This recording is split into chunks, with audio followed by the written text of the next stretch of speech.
To me, homemaking means creating a special place where you and your family belong, a place where you can feel safe and loved and relaxed, with an environment that brings you joy.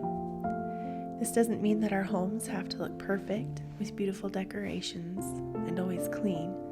It's more about the feeling that is in our home. And as homemakers, we have more control over the feeling in our home than we sometimes believe.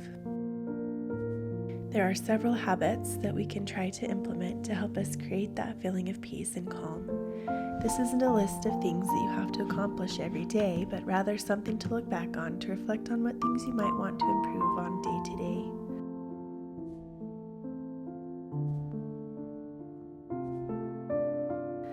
These rituals are not listed in any particular order, but I did put having a spiritual ritual first because I think it is one of the most important and impactful ways to bring a spirit of peace into our home and to help us feel grounded.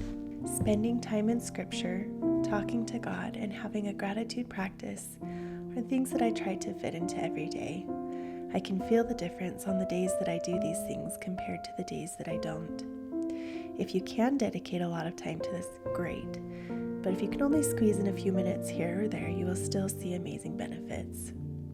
One thing that I love about homemaking is that you can incorporate all of the senses.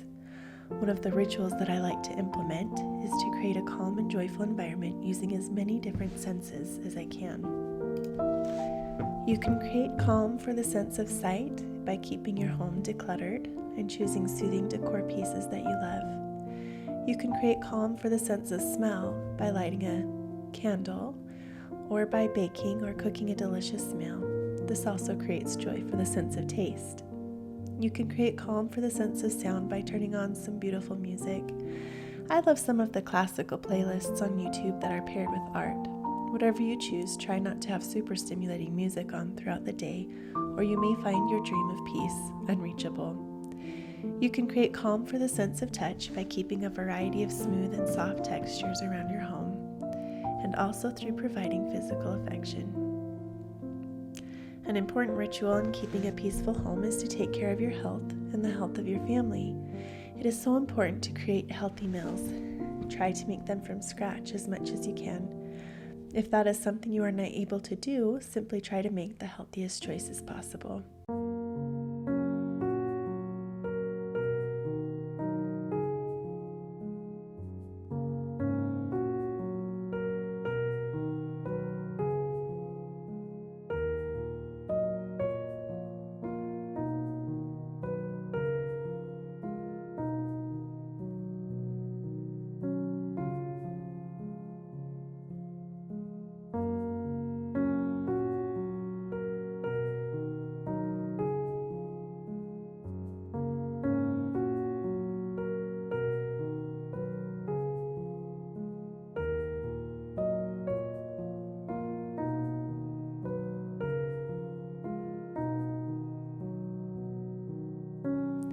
Another thing to do is try to move your body every day. Whether that means that you have an exercise regimen that you stick to or that you simply spend time playing with your kids, movement is so important to staying healthy. Also, try to get outside every day. I always shoot for at least 15 minutes. Even in less than ideal weather, it can be so beneficial for our bodies, especially if we can get some sun in the morning.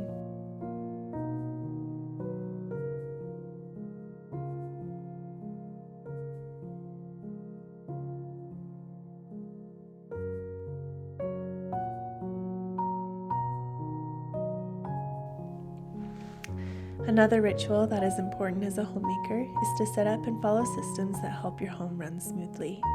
We have so many things that we juggle as homemakers that without plans and systems in place, it is almost impossible for things to not slip through the cracks. Time management is a vital skill, especially when running a home. So spend some time deciding how you are going to spend your days. Then build some self-discipline to get things done and avoid procrastination. You can set up routines for cleaning, which we touched on in a previous video, and for meal planning, bedtime, shopping, and so on. Also, try to delegate daily tasks that need to happen around the home. You don't have to do it all alone.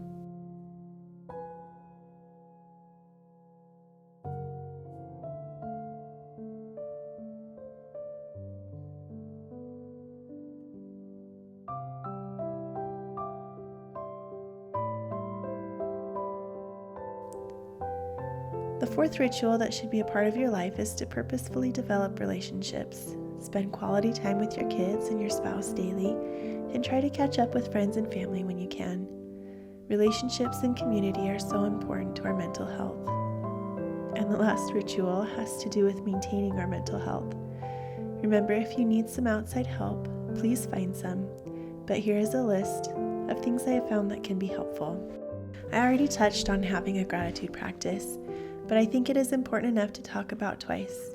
I have suffered with extreme anxiety off and on for the past several years, and I know it doesn't seem like something that would make a big difference.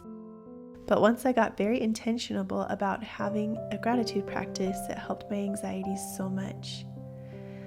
I find it is also nice to have something to look forward to every day, whether that is a really good book, a favorite drink, or catching up with a good friend. It can be as simple or as complicated as your schedule allows.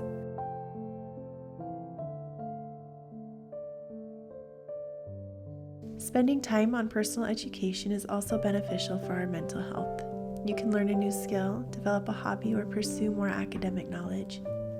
When I started homeschooling, I was surprised at how much joy I found in learning new things and revisiting old things alongside my children.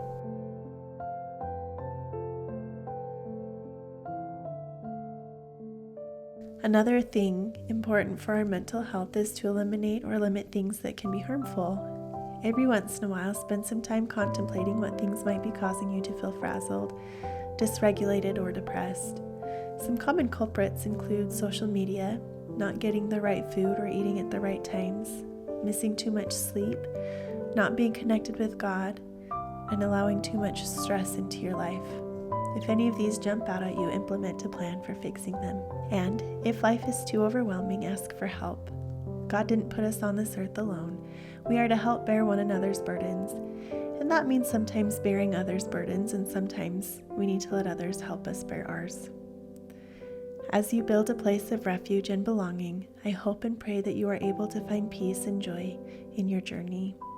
Whether you are homemaking full-time or squeezing it into the busy hours of your day, much love and God bless.